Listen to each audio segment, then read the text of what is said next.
Hello বন্ধুরা, আপনারা দেখছেন ডিজিটাল সবকিছু ইউটিউব চ্যানেল। তো বন্ধুরা, আপনারা শুনেছেন হয়তো অনেকেই বা নাও শুনে থাকতে পারেন। বিষয়টি হচ্ছে যে লক্ষ্মী ভান্ডারের বেশ কিছু নিয়ম পরিবর্তন হয়েছে। লক্ষ্মী ভান্ডার নিয়ে এক গুরুত্বপূর্ণ আপডেট আজকের ভিডিওতে আপনাদের জন্য। যারা লক্ষ্মী ভান্ডার পান বা যারা লক্ষ্মী ভান্ডারের গ্রাহক আছেন, প্রত্যেকের জন্য এটা একটা দারুণ সুখবর যে ভোটের মধ্যেই লক্ষ্মী ভান্ডার নিয়ে এক গুরুত্বপূর্ণ আপডেট আপনাদের জন্য। সরাসরি মাননীয় মুখ্যমন্ত্রীর মুখ থেকে আপনারা শুনে নেবেন যে তিনি ঠিক কি আপডেট দিয়েছেন। সে কারণে আপনাদের কাছে একটা অনুরোধ থাকলো যে ভিডিওটি কোথাও স্কিপ না করে প্রথম থেকে শেষ অবধি পুরোটাই দেখবেন, যাতে করে কোনো জায়গায় বুঝতে আপনার কোনো প্রকারের অসুবিধা না হয়। কারণ স্কিপ করে দেখলে হয়তো আপডেটগুলো আপনি মিস করে যেতে পারেন। এছাড়াও আপনি যদি আমাদের চ্যানেলের প্রথম দর্শক হয়ে থাকেন, তাহলে অবশ্যই চ্যানেলটিকে সাবস্ক্রাইব করে বেল আইকনটি প্রেস করে অল নোটিফিকেশনে ক্লিক করে দেবেন, যাতে করে আমাদের চ্যানেলে যখনই কোনো নতুন ভিডিও আপলোড হবে তা সরাসরি আপনার কাছে পৌঁছে যায়। তো চলুন দেখে নেওয়া যাক এখানে মাননীয় মুখ্যমন্ত্রী ঠিক কি বললেন লক্ষ্মী ভান্ডার সম্বন্ধে। আমি ডিসেম্বর মাসের থেকে 11 লক্ষ বাড়ির টাকা দেব, যে লিস্ট আমরা করেছি।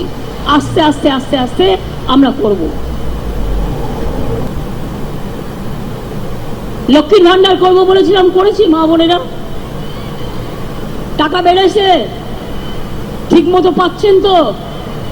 জেনে রাখুন, আগে ছিল নিয়মটা 60 বছর। আগে যখন আমি করেছিলাম, তারপরে আমি ভাবলাম 60 বছর বয়স কিছুই হয় না, তো আগামী দিন কি করবে তারা? সেই জন্য যতদিন বাঁচবেন ততদিন পাবেন, যতদিন বাঁচবেন ততদিন পাবেন। এবার আমি 3-4টে কথা বলি। এরা তো কিছু করেনি, ছেড়ে দিন। 100 দিনের কাজের টাকা যখন দিল না, আমাদের লোকরা আন্দোলন করলো, তাদের মারধর করা হলো। আমরা কথা দিয়েছিলাম যদি ওরা না দেয় আমরা দিয়ে দেবো। আমরা গরিব হতে পারি, কিন্তু আমরা ওদের মতো শয়তান নই। গরিব লোকের মর্ম আমরা বুঝি। তাই 59 লক্ষ লোকের টাকা আমরাই দিয়ে দিয়েছিলাম আমাদের সরকারের পক্ষ থেকে। দ্বিতীয়ত, বাংলার বাড়ি ওরা করে দেয়নি, এতে আমাদেরও শেয়ার আছে 50-50, মনে রাখবেন। এই টাকাগুলো দিয়ে ওরা ভাবে ওদের টাকা, তা নয়। এখন একটাই ট্যাক্স, জিএসটি ট্যাক্স। আগে আমরা ট্যাক্স তুলতে পারতাম রাজ্যগুলো, এখন একটাই ট্যাক্স, কেন্দ্র তুলে নিয়ে চলে যায়। নিয়ে গেছে 5 বছরে কত? 6,84,000 কোটি টাকা। আর আমাদের এখনো দেয়নি কত? 1,74,000 কোটি টাকা এখনো আমাদের দেয়নি। এই যে মোদী মিথ্যে কথা বলছে, টিভি খুললেই দেখবেন ঘর ঘর মে রেশন দে রা হ্যায়। রেশন দিচ্ছে নাকি বিনা পয়সায় উনি? জিজ্ঞেস করুন, 2 বছরে একটা টাকাও দিয়েছ? 30,000 কোটি টাকা বিনা পয়সায় রেশন আমরা দিয়েছি, কারণ আমরা বলেছিলাম বিনা পয়সায় রেশন দেবো, তাই 9 কোটি লোককে রেশন আমরা দিই। তুমি দাও না, তুমি ভাষণ দাও।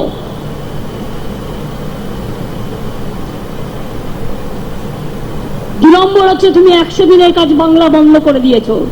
তুমি কি ভাবো আমরা এতই বোকা? তুমি ভাবছো এইভাবে চলবে? এখন থেকেই কত ভয়, বলছে এখন থেকে এই গভর্নমেন্ট পাল্টানোর চেষ্টা করুন। কেন, কিসের জন্য? মানুষ যেদিন ঠিক করবে মানুষ বুঝবে এই গভর্নমেন্ট থাকবে কি না থাকবে। এখন থেকেই কত ভয়, বলছে এখন থেকে এই গভর্নমেন্ট পাল্টানোর চেষ্টা করুন। কেন, কিসের জন্য? মানুষ যেদিন ঠিক করবে মানুষ বুঝবে এই গভর্নমেন্ট থাকবে কি না থাকবে। তুমি কে হরিদাস? 100 দিনের কাজ যারা করতেন তাদের জন্য বাংলা কর্মশ্রী পরিকল্পনা করেছে। 50 দিন করে কাজ আপনারা পাবেন, এবং দরকার হলে 60 দিনও পাবেন। কোনো মোদির ভিক্ষা চাইতে হবে না। তৃতীয়ত, বাংলায় 43 লক্ষ বাড়ি আমরা করেছি। নাম দেয় শুধু ওনার, অথচ টাকাটা শেয়ার আছে আমাদের অর্ধেক। এবার বলছে ওখানে নাকি দুর্নীতি হয়েছে। বাড়িগুলো তৈরি করে কে? পঞ্চায়েত। তোমারও তো পঞ্চায়েত আছে, সিপিএম এরও তো পঞ্চায়েত আছে। পঞ্চায়েত থোড়াই একা তৃণমূল কংগ্রেসের আছে। ওই আজ পর্যন্ত প্রমাণ করতে পারোনি, মিথ্যে কথা বলে বেড়াচ্ছ। সবচেয়ে বড় কয়লা চোরকে? সেন্ট্রাল গভর্নমেন্ট, কারণ কয়লা তোমার আন্ডারে, আমাদের আন্ডারে নয়। মিথ্যে কথা বলে বেড়াচ্ছ। সবচেয়ে বেশি গরু চোরকে? কেন্দ্রীয় সরকার, কারণ আমাদের আন্ডারে নয়, ওটা বিএসএফ এর আন্ডারে, হোম মিনিস্টারের আন্ডারে, হোম মিনিস্টারের পদত্যাগ করা উচিত। ভাবছো মিথ্যে বলে যাবে আর বিশ্বাস করতে হবে? জিজ্ঞেস করুন, তুমি বাংলার বাড়ি বন্ধ করে দিয়েছো, আর আমি মানুষকে বলে যাচ্ছি, ইলেকশনের আগে বলেছিলাম, আমাদের ইলেকশনের আগে 21-এ 10 লক্ষ টাকার স্মার্ট কার্ড করব, করে দিয়েছিলাম। বিনা পয়সায় রেশন পাবে, করে দিয়েছিলাম। 10,000 টাকা কৃষক ভাতা পাবে, করে দিয়েছিলাম। লক্ষ্মীর ভান্ডার পাবে, করে দিয়েছিলাম। আর মোদি বলেছিল 15 লাখ টাকা করে আপনাদের অ্যাকাউন্টে দেবে, 1 পয়সাও কাউকে দেয়নি। জব চাইবেন না, 2 কোটি করে 5 বছরে 10 কোটি ছেলে মেয়ের চাকরি দেবে, কাউকে দেয়নি। বন্ধ চায় বাগান ফুল দেবা, একটাও খোলেনি। জুট নেওয়া বন্ধ করে দিয়েছে। জুট ইন্ডাস্ট্রিকে ভাতে মারার জন্য ব্যারাকপুরে অনেক जूट इंडस्ट्री আছে। बीजेपी के वोट देने का पहले जो जूट इंडस्ट्री का वर्कर है, पूछिए आपका भाजपा पार्टी को कि आपने क्यों जूट लेना बंद कर दिया।